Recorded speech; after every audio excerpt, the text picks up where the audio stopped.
ہے ہند میں انوکھا مرکز تحفظ دی، یہ دی کا ترجمہ ہے مرکز تحفظ دی، یہ دی کا ترجمہ ہے۔ السلام علیکم ورحمۃ اللہ وبرکاتہ۔ الحمدللہ، آج اس بندے عاجز کے لیے بہت زیادہ مسرت اور شادمانی کا مقام ہے کہ الحمدللہ آج شہر اورنگ آباد کے ایک عظیم مرکز تحفظ دین میڈیا سروس کے نام سے موسوم اس اہم مرکز میں اللہ عز و جل نے حاضری کی سعادت عنایت فرمائی، جس پر بندہ سب سے پہلے اللہ تعالیٰ کا شکر گزار ہے۔ اس کے بعد اس اہم تنظیم اور اس اہم مرکز کے ذمہ دار اور کرتا دھرتا حضرت مولانا قاری ضیاء الرحمن صاحب جو ہمارے میزبان مکرم ہیں، یہ عاجز ان کا بھی شکر گزار ہے کہ ان کی اس دعوت پر اس اہم مرکز کو دیکھنے کی سعادت میسر آئی۔ اللہ رب العزت اس میڈیا کو خوب قبول فرمائے۔ یہ اس وقت ساری امت مسلمہ یا خصوصاً سرزمین ہند کی طرف سے ایک فرض کفایہ ادا کر رہے ہیں اور بہت اہم کام سر انجام دے رہے ہیں۔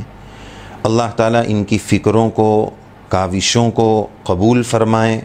بارآور بنائے، مثمر بنائے، نتیجہ خیز بنائے، اور اللہ رب العزت اس ادارے کو دن دگنی رات چگنی ترقیات سے مالا مال فرمائے، ہمکنار فرمائے، اور جتنی رکاوٹیں ہیں اللہ تعالیٰ اس کو دور فرمائے۔ حاسدین کے حسد سے، فتین کے فتنوں سے، شرپسندوں کی شرارت سے، روڑا اٹکانے والوں کے روڑا اٹکانے سے، رخنہ اندازوں کی رخنہ اندازی سے اللہ تعالیٰ اس مرکز کی خوب حفاظت فرمائے۔ اس کے سرپرست اعلیٰ حضرت مولانا محفوظ الرحمن صاحب فاروقی رحمانی دامت برکاتہم ہیں، جن کی سرپرستی میں یہ عظیم کام انجام دیا جا رہا ہے، اور ان کے لائق و فائق فرزند حضرت مولانا قاری ضیاء الرحمن صاحب اور ان کی پوری ٹیم کو یہ عاجز بندہ تہہ دل سے مبارکبادی پیش کرتا ہے کہ آپ حضرات بہت قیمتی کام انجام دے رہے ہیں، اور امت تک موجودہ دور کا جو پیغام پہنچانے کا ایک اہم ترین ذریعہ ہے، اس اہم ترین ذریعے کو استعمال کرتے ہوئے امت تک دین پہنچانے کی ایک سعی بلیغ فرما رہے ہیں۔ اللہ تعالیٰ نے اس کام کا جو الہام حضرت مولانا قاری ضیاء الرحمن صاحب پر فرمایا ہے، یہ بڑی خوشی کی بات ہے۔ بس اس طرح کے کام کے لیے منفی باتیں کرنے والے بہت مل جائیں گے آپ کو، لیکن اس طرح کے کام کے لیے جن قربانیوں کی ضرورت ہے، وہ قربانی دینے والے افراد اور وہ ٹیم جس خلوص کے ساتھ کام کرتی ہے، وہ اس کام کی گہرائیوں کو سمجھنے والا ہی سمجھ سکتا ہے۔ باتیں بنانا، منفی باتیں پیش کرنا، یہ تو بہت آسان ہے، لیکن کسی کے کام کو گہرائی سے جانچنا، دیکھنا، اس کی باریکیوں کو سمجھنا، اس کے حقائق کی تہ تک پہنچنے کی کوشش کرنا، یہ بہت بڑی بات ہوتی ہے۔ تو بہرحال یہ عاجز مسافر جو سورت سے حاضر ہوا ہے، خادم دارالعلوم اشرفیہ راندیر سورت گجرات سے بندے کا تعلق ہے، وہاں یہ عاجز خادم التدریس ہے، اور ہمارے قاری ضیاء الرحمن صاحب سے چند مہینوں کی ایک دلی رفاقت ہے، محبتیں ہیں۔ حضرت قاری صاحب سے واٹس ایپ پر اکثر و بیشتر تبادلہ خیال اور شرف ہم کلامی ملتا رہتا ہے۔ آج بڑی سعادت کی بات ہے کہ ایک پروگرام کی مناسبت سے قاری صاحب کے یہاں حاضری ہوئی، تو سوچا کہ قاری صاحب کے اس کام کو اور اس مرکز کے تعارف کو ضرور پیش کیا جائے، اور اس کے ساتھ ساتھ یہ عاجز ایک بات اور بھی عرض کرنا چاہے گا کہ سوشل میڈیا اور میڈیا جو وقت کی ایک بہت بڑی طاقت ہوا کرتی ہے، ایک بہت بڑی طاقت ہے جو امت تک اور لوگوں تک کسی بھی پیغام کو پہنچانے کا اہم ترین ذریعہ ہوتا ہے۔ میڈیا اتنا پاورفل ذریعہ ہو چکا ہے کہ جس کا میڈیا پر کنٹرول ہوتا ہے چاہے وہ نیشنل لیول پر ہو یا انٹرنیشنل لیول پر ہو، جس سطح پر بھی ہو، جس کے پاس میڈیا جتنا کنٹرول میں ہے وہ اتنا آج کے دور میں سپر پاور مانا جاتا ہے۔ تو میڈیا کی طاقت ایک مسلمہ حقیقت ہے، لیکن چونکہ ہم مسلمان ہیں اور ہمارا ہر عمل شریعت کے دائرے کار کے اندر ہونا چاہیے، تو سوال شرعی روشنی میں یہ پیش کرنا ہے کہ دین کی اشاعت کے لیے یا مطلقاً کسی بھی کام کے لیے سوشل میڈیا اور ذرائع ابلاغ کا استعمال شرعاً اس کا کیا حکم ہے۔ ہو سکتا ہے اس عاجز کی بات تھوڑی طویل ہو جائے، لیکن آج موقع ملا ہے اور اس کے پلیٹ فارم سے موقع ملا ہے، اس لیے عاجز نے اجازت طلب کی ہمارے رفیق محترم قاری ضیاء الرحمن صاحب سے کہ مجھے اس پر تفصیل پیش کرنی ہے، تو قاری صاحب نے بخوشی اجازت عنایت فرمائی۔ مجھے یہ بات بتانی ہے کہ میڈیا اور سوشل میڈیا کے استعمال کا شرعی حکم کیا ہے، اس کو تفصیل سے سمجھنے کی ضرورت ہے۔ شرعی احکام کی دو لسٹ اور دو فہرست ہے، ایک وہ جو کرنے کے کام ہیں جس میں فرائض ہے اور واجبات ہے، اور دوسرے نہ کرنے کے کام ہیں، حرام، مکروہ تحریمی، مکروہ کے درجے کی۔ اگر کسی چیز کا حکم شریعت میں صراحتاً مذکور نہ ہو یا ان دونوں فہرستوں میں سے کسی جگہ پر نہ ہو تو پھر اس کو شریعت کی اصطلاح میں مباح اور جائز کہا جائے گا۔ سوشل میڈیا کے استعمال کا فی نفسی ہی مسئلہ یہ ہوگا، حکم یہ ہوگا کہ جنرلی حالات میں، عمومی پس منظر میں سوشل میڈیا کے استعمال کو مباح قرار دیا جائے گا کہ یہ ایک جائز کام ہے، بس جنرلی حالات میں، عام حالات میں۔ لیکن اس کے استعمال کے مقاصد کیا ہے، اہداف کیا ہے، اس اہداف اور مقاصد کے پس منظر میں پھر اس کے حکم میں تبدیلی آ سکتی ہے۔ چنانچہ اگر کوئی سوشل میڈیا کا استعمال مثلا فیس بک ہے، واٹس ایپ ہے، ٹویٹر ہے اور اسی طرح یوٹیوب ہے، اس طرح کے ایپس کا استعمال غلط چیزوں کے لیے کرتا ہے، گناہوں کے لیے کرتا ہے، بے حیائی کے لیے کرتا ہے، فحش تصاویر کے لیے کرتا ہے، لوگوں تک غلط پیغام اور گندے اور ننگے پیغام پہنچانے کے لیے کرتا ہے، یا کوئی استعمال کرنے والے کو اپنی ذات پر کوئی اعتماد اور کنٹرول نہیں ہے، وہ اپنے بارے میں بخوبی جانتا ہے کہ ان چیزوں کے استعمال کے بعد میں اپنے نفس پر کنٹرول نہیں رکھ پاؤں گا اور اس کے استعمال کی وجہ سے میں گناہ کے دلدل میں پڑ جاؤں گا، یوٹیوب پر ننگی تصویریں اور ویڈیوز دیکھوں گا، تو ایسے شخص کے لیے پھر ان مواصلات اور اس طرح کے میڈیا اور اس طرح کے ایپس کا استعمال کرنا حرام ہو جائے گا، اس کے لیے پھر درست نہیں ہوگا۔ لیکن اگر کوئی اس کا استعمال اعلیٰ مقاصد کے لیے کرتا ہے کہ یہ اس وقت کا کسی بھی پیغام کے پہنچانے کا اہم ذریعہ ہے، تو ہم اس کو دین پہنچانے کے لیے استعمال کریں گے، تو اب ہم اس کا درجہ مباح سے اوپر کر دیں گے کہ یہ مستحب اور مستحسن درجے کی چیز ہے، کہ یہ چیز جس کو آج کل دنیا میں ایک بہت بڑی تعداد مضرات اور مفاسد کے لیے استعمال کرتی ہے، بڑے مبارکبادی کے قابل ہے یہ علماء اور یہ تنظیم جو اس کام کو دین کی اشاعت کے لیے استعمال کر رہے ہیں، تو گویا یہ ایک بہت قابل استحسان اور قابل استحباب عمل کر رہے ہیں۔ پوری ٹیم مبارکبادی کے قابل ہے کہ اس مادھیم سے اور اس پلیٹ فارم کے حوالے سے امت میں یہ دین پہنچا رہے ہیں۔ دین پہنچانا، بلغ ما انزل الیک من ربک، نبی کریم علیہ السلام کے نائب علماء اور امتیوں پر، ہر امت پر دین کو آگے پہنچانا یہ امت کی ذمہ داری ہے، یہ تبلیغ امت کی ذمہ داری ہے۔ لیکن اس کام کا پلیٹ فارم کیا ہونا چاہیے، اس کا وسیلہ اور ذریعہ کیا ہونا چاہیے، شریعت نے اس کو طے نہیں کیا کہ آپ کس مادھیم سے تبلیغ کریں۔ آج ضرورت ہے اس بات کی، وسعت ظرفی پیدا کریں، وسعت نظری پیدا کریں، تنگ نظری اور تنگ ظرفی کو دور کریں۔ اس نے امت کو بہت نقصان پہنچایا ہے، امت کے کام کرنے والوں کو طبقات میں تقسیم کر دیا ہے۔ واحد وجہ یہ ہے کہ تنگ نظری اور تنگ ظرفی۔ اور ایک بات کہ میرے پلیٹ فارم سے دین کا کام ہو تو میں اس کو کام سمجھوں، اور کوئی اور اس کام کو سر انجام دے تو میں اس کو دین کا کام نہ سمجھوں، یہ بات قطعاً غلط ہے۔ آج ضرورت ہے تنظیموں کو مل کر کام کرنے کی،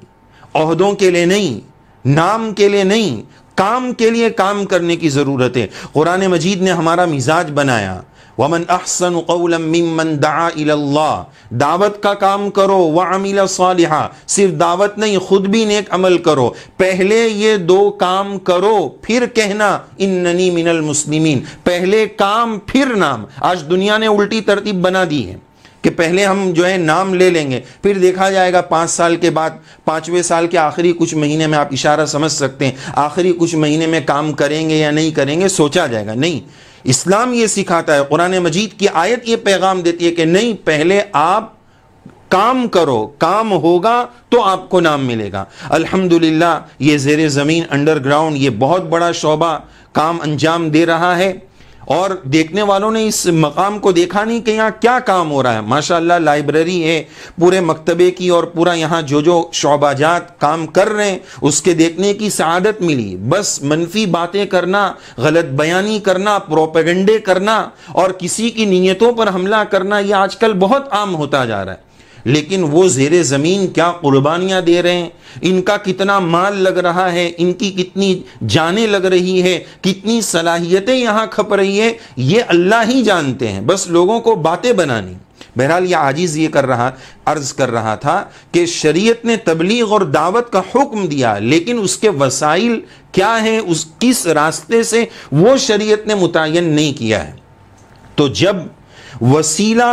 اہداف اس کے کیا ہوں گے، اس کو دیکھ کر وسیلے کا حکم لگے گا۔ مثال لے لیجئے،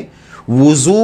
نماز کا ذریعہ ہے، حالانکہ وضو کس چیز کا نام ہے، ہاتھ منہ دھونے کا نام ہے، لیکن نماز کا ذریعہ اور وسیلہ ہونے کی وجہ سے یہ وضو بھی عبادت بن گیا۔ حالانکہ وہ تو ہاتھ منہ دھونا ہے، لیکن وسیلہ صلاۃ ہے، وسیلہ نماز ہے، تو اس کو شریعت نے عبادت بنا دیا۔ تو اسی طرح یہ میڈیا، تحفظ میڈیا اور جتنے لوگ اس حوالے سے کام انجام دے رہے ہیں، وہ سوشل میڈیا کا استعمال اگر تبلیغ کے لیے کر رہے ہیں، دین کے پیغام پہنچانے کے لیے کر رہے ہیں، تو ہم یہی کہیں گے کہ اشاعت دین یہ فرض ہے، اور اس وسیلے کو استعمال کیا جا رہا ہے تو اس کی اہمیت بھی بہت زیادہ بڑھ جائے گی۔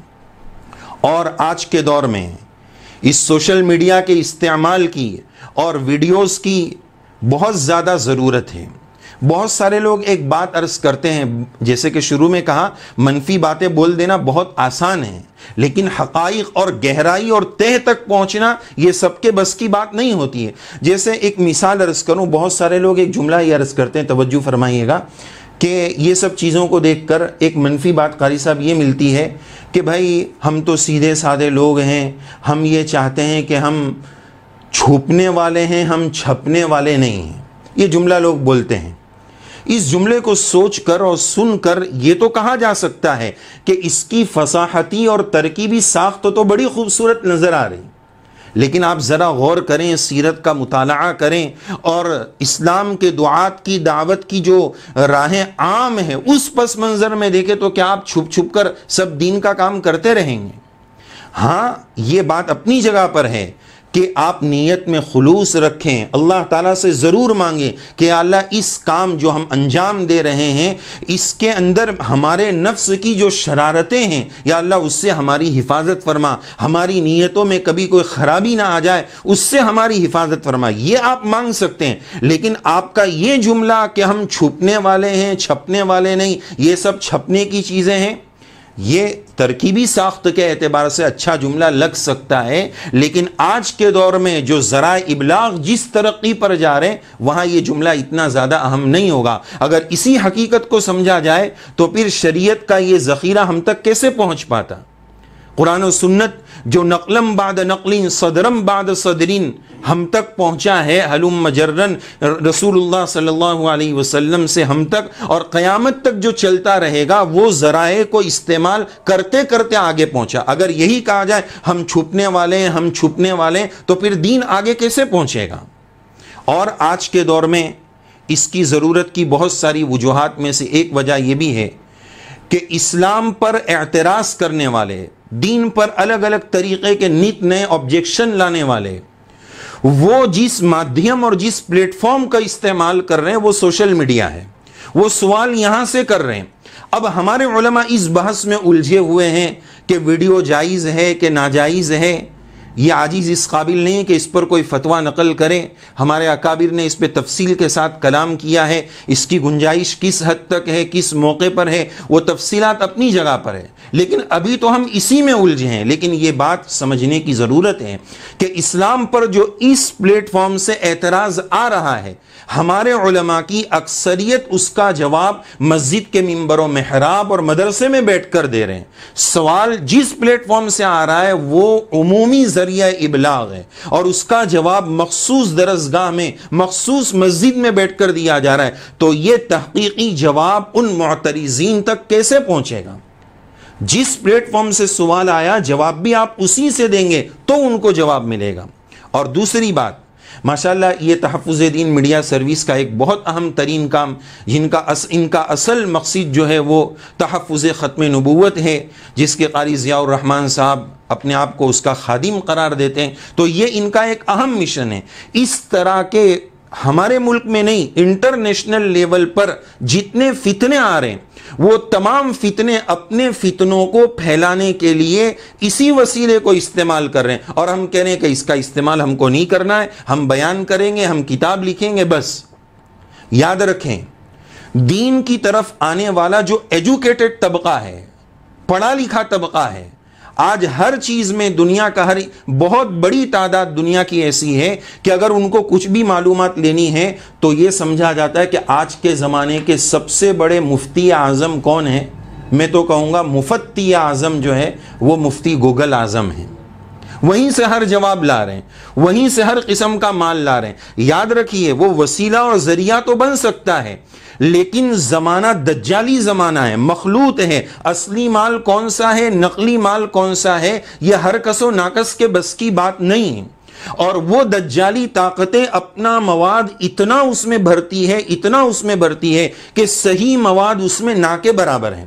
اب ایک نیوٹرل آدمی جو ایجوکیٹڈ ہے, پڑھا لکھا ہے, وہ میڈیا اور سوشل میڈیا اور انٹرنیٹ کے حوالے سے, فیس بک کے حوالے سے یا گوگل کے حوالے سے جب دین سیکھنے کی کوشش کرتا ہے تو دوسرے تمام مکاتب فکر کا ان کو مواد مل جاتا ہے, صحیح مواد ان کو مل ہی نہیں پاتا ہے, اور ہم اسی میں الجھے ہوئے کہ نہیں یہاں کام نہیں کرنا ہے, وہاں کام کرنا ہے. تو کہنے کا خلاصہ یہ ہے کہ اس میڈیا کی بہت زیادہ ضرورت ہے. اللہ تعالیٰ ان کی فکروں کو قبول فرمائے. ہم ان کی فکروں کو سلام کرتے ہیں کہ انہوں نے وقت کے تقاضے کو سمجھا, اس کی اہمیت کو سمجھا کہ آج کے دور میں اشاعت دین کا یہ بہترین ذریعہ ہے. بس ضرور کہوں گا امت مسلمہ کو یہ پیغام کہ اپنی تنگ نظری کو دور کریں, تنگ ظرفی کو دور کریں, سواد اعظم کے ساتھ رہیں. آج جتنے فتنے آ رہے ہیں, انفرادی طور پر جو لوگوں کے ساتھ فتنے آ رہے ہیں, ہم مشترکہ ایک بات یہ سمجھتے ہیں کہ بڑوں سے کٹے ہیں,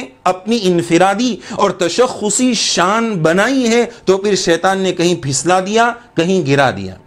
ہم یہاں پر بھی یہی کہیں گے. اور ماشاءاللہ ہم جانتے ہیں کہ یہ تحفظ دین میڈیا سروس بڑوں کی سرپرستی میں چل رہا ہے, اور کئی نام ہمارے قاری صاحب نے بتایا کہ ان حضرات کی اس کو سرپرستی حاصل ہے. تو یہ بہت مبارکبادی کے قابل عمل ہے کہ بڑوں کی سرپرستی میں کام چل رہا ہے. اللہ تعالیٰ اس ادارے کو خوب قبول فرمائے. بس کہنے کا خلاصہ یہی ہے کہ اس کی ضرورت کو گہرائی کے ساتھ سمجھنے کی ضرورت ہے. آج امت کی ایک بہت بڑی تعداد ایسی ہے کہ اگر ہم کسی پلیٹ فارم سے, مسجد کے منبر و محراب سے, یا ہمارے مدرسے میں درسگاہ میں بیٹھ کر اگر ہم یہ بولیں کہ دیکھو موبائل بہت گندی چیز ہے, آپ اس کو استعمال مت کرو, اچھا نہیں ہے, تو یہ عاجز یہ عرض کرے گا کہ ہم خود اس کو نہیں چھوڑنے والے ہیں, تو ہم ان کو کس منہ سے تبلیغ کریں کہ آپ اس کو استعمال مت کریں. حقائق کچھ اور ہوتے ہیں, خارجیات کچھ اور ہوتی ہے. بولا جائے اس پر عمل ممکن ہے کہ نہیں وہ بھی دیکھنا پڑے گا. اس کو استعمال کریں لیکن ٹریک چینج کریں, مفاسد اور مضرات میں نہیں, اس کو دین کے کام میں آپ استعمال کریں. بہت اس سے دین کا کام ہو سکتا ہے. تو بہرحال یہ عاجز یہ عرض کر رہا تھا کہ یہ کہنا کہ فون پھینک دو, اس کو استعمال نہ کرو, یہ آج کے دور میں ناممکن ہے. ہاں, محنت اس بات پر کی جائے کہ ٹریک چینج کیا جائے. مثلا ہمارے پڑوس کے ایک بہت بڑے دائی جو شہید ہو گئے, تو ہمارے علماء نے جب ان پر محنت کی, ایسی محنت کی کہ وہ گانے والے تھے, تو ان کا ٹریک چینج کیا اور یہ کہا کہ تم گانا مت چھوڑو، گانا چھوڑ دو، نعت گانا شروع کر دو، ٹریک چینج کرنے کی ضرورت ہے۔ امت کو یہ نہ کہا جائے کہ اس کا استعمال چھوڑ دو، اس کے استعمال کا ٹریک صحیح کرو۔ تو ایک بہت بڑی تعداد، یہ عاجز یہ عرض کر رہا تھا، دن کے 24 گھنٹے میں سے 2 گھنٹے 3 گھنٹے، کچھ لوگ 5 گھنٹے روزانہ اس کو لے کر بیٹھتے ہیں، اور کچھ لوگ یوٹیوب استعمال کرتے ہیں۔ اب وہ پریشان ہوتے ہیں کہ کیا دیکھوں، تو ابتداً تو تفریحات اور انٹرٹینمنٹ کی چیزیں دیکھتے ہیں، پھر آہستہ آہستہ گانا اور پکچر، اور جو ہے فحش تک گاڑی پہنچ جاتی ہے، اس لیے کہ ان کو کیا دیکھنا ہے وہ ملتا نہیں۔ اگر اس طرح کے چینلز کو سبسکرائب کیا جائے، ماشاءاللہ ہم نے دیکھا کروڑوں کے قریب اب اس میڈیا کے جو ہے اس مرکز کے سبسکرائبر بن گئے ہیں، یہ بہت بڑی بات ہے۔ یہ عند اللہ اس کی مقبولیت کی علامت ہے، اللہ کے یہاں مقبولیت ہوتی ہے تو لوگ اس کو ہاتھوں ہاتھ لیتے ہیں۔ تو بہرحال یہ عاجز یہ عرض کر رہا تھا کہ ایک بہت بڑی تعداد رات کو اس کو لے کر بیٹھتی ہے، فون میں کچھ نہ کچھ دیکھتے رہتی ہے۔ اگر ان کو صحیح چیز دے دی جائے گی تو وہ دیکھیں گے، ان کے پاس وہ غلط دیکھنے کے لیے موقع ہی نہیں رہے گا۔ تو بہرحال ایک بات یہ عرض کرنی تھی کہ آج کل سوشل میڈیا کو استعمال کرنے اور اس طرح کے ذریعے سے دین پھیلانے پر لوگ اعتراض کرتے ہیں۔ رسول اللہ صلی اللہ علیہ وسلم کی سیرت سے ہمیں ایک چیز سیکھنے کو ملتی ہے۔ رسول اللہ صلی اللہ علیہ وسلم نے جب دعوت اور ایمان کی دعوت پیش فرمائی، قولوا لا الہ الا اللہ تفلحوا کا جو پیغام دیا، ہم بتائیں وہ پیغام کہاں سے دیا؟ کوہ صفا سے دیا۔ آپ صلی اللہ علیہ وسلم وہ پیغام بیت اللہ سے بھی دے سکتے تھے، کتنی بڑی جگہ تھی، کتنی بابرکت جگہ تھی، وہ مرکز توحید کا عین مرکز ہے، وہ عین مقام ہے، وہ بیت اللہ ہے، وہ اللہ کا گھر ہے، اسی اللہ کی توحید کی دعوت وہاں سے دینا بہت مبارک جگہ ہو سکتی تھی، بہت اہم ہو سکتا تھا، لیکن آپ نے یہ پیغام وہاں سے دینے کے بجائے اس کے لیے کوہ صفا کا انتخاب کیا۔ کیوں؟ کیا وجہ ہے؟ یہ یہاں سے بھی دیا جا سکتا تھا۔ بنیاد یہ ہے کہ وہ اس دور کا میڈیا تھا، اس وقت عام رواج یہ تھا کہ کوئی اہم پیغام دینا ہوتا تھا، اجتماعیت کو کوئی اہم پیغام دینا ہوتا تھا تو کوہ صفا سے دیا جاتا تھا۔ تو رسول اللہ صلی اللہ علیہ وسلم نے بھی اس اہم ترین پیغام توحید کے لیے بیت اللہ کا انتخاب کرنے کے بجائے کوہ صفا کا انتخاب فرمایا، جس سے مجھے اور ہم سب کو اور امت مسلمہ کو یہ پیغام ملتا ہے کہ دین کو پھیلانے کے لیے، اشاعت دین کے لیے موجودہ دور کے میڈیا کا استعمال کرنا چاہیے۔ یہاں سے اس کا ثبوت ملتا ہے۔ بات طویل ہوتی جا رہی ہے۔ اللہ تعالی ہمیں سوشل میڈیا کے استعمال کا صحیح مصرف سجھائے، اس کو صحیح استعمال کرنے کی توفیق عطا فرمائے، اور امت کی ایک بہت بڑی تعداد جو اس کے مضرات کے دلدلوں میں الجھی ہوئی ہے اور فحش، اللہ تعالیٰ ان کی جوانی کی، ان کے ایمان کی حفاظت فرمائے، اور امت کے طبقے کو جتنا جڑا ہوا ہے وہ بھی مبارکبادی کے قابل ہے۔ اور ساری دنیا میں، صرف ہمارے ملک میں نہیں، ساری دنیا میں ہم یہ پیغام دینا چاہیں گے کہ آپ اس چینل سے جڑیں، زیادہ سے زیادہ مستفید ہو۔ اس میں نعت شریف ہے، کلام منظوم ہے، علماء کرام کے بیانات اور بہت سارے دین کے ایکٹیویٹیز اور ضروریات دین یہاں سے پیش کی جاتی ہے۔ یہ سیکھنے کا بہت اچھا پلیٹ فارم ہے۔ اللہ رب العزت اس عاجز کو، ہم سب کو ہر طرح کے مضرات سے، سوشل میڈیا کی برائیوں سے محفوظ فرمائے، اور ٹریک چینج کر کے اس کو دین کے لیے استعمال کرنے کی توفیق عطا فرمائے۔ اور اخیر میں پھر ایک مرتبہ قاری صاحب کو اور ان کی پوری ٹیم کو جو ہمارے یہاں احباب سامنے تشریف رکھتے ہیں، اور اس کے سرپرست اعلیٰ حضرت مولانا محفوظ الرحمان صاحب اور جتنے سرپرستی اوپر فرما رہے ہیں، سب کے لیے ہم دعا گو ہیں۔ اللہ تعالیٰ ان کی اس سوچ کو قبول فرمائے اور اس خدمت کو اور بام عروج پر پہنچائے، ترقیات سے ہم کنار فرمائے، اور جتنے لوگ اس میدان میں کام کر رہے ہیں اللہ تعالیٰ سب کو قبول فرمائے، اور تنگ ظرفی سے اللہ ہماری حفاظت فرمائے، وسعت ظرفی، وسعت نظری اللہ تعالیٰ ہمیں عنایت فرمائے، اور کسی کے بارے میں کوئی منفی سوچ اور منفی رائے قائم کرنے سے پہلے اس کی حقیقت تک پہنچ کر ان کی قربانیوں کا اعتراف کرنے کی توفیق عطا فرمائے۔ اگر ہم حقیقت کا اعتراف نہیں کر سکتے تو کم سے کم منفی باتیں تو نہ پھیلائیں۔